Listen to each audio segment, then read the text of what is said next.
an Indian film with an American leading the cast. Alex O'Neill moved to Mumbai 7 years ago, looking for his big break.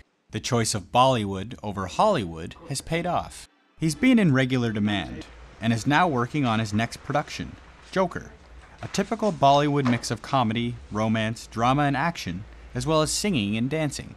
If I was in Hollywood, I'd be competing with every American, the best of the best that wants to be in Hollywood films. So the difference here is that I'm competing, yes, for fewer roles, with fewer people, but in the end, I think it works out.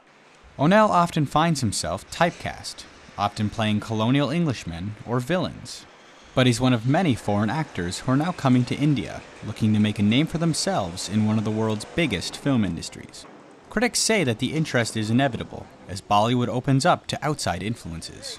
Indian cinema and Bollywood have been of interest to the world for a century now, but I think there's much greater interest in the last 10 years or so, particularly because Western markets have more or less saturated, and the whole world is looking at the markets in India and China, and I think this is primarily, it's an economic impulse. The opening up of Indian cinema is influencing a new wave of filmmakers like director Anurag Kashyap, who tries to avoid the traditional Bollywood formula. Best known for his film Black Friday, about the 1993 Mumbai bomb attacks, he prefers real-life stories where foreign talent often plays an important role.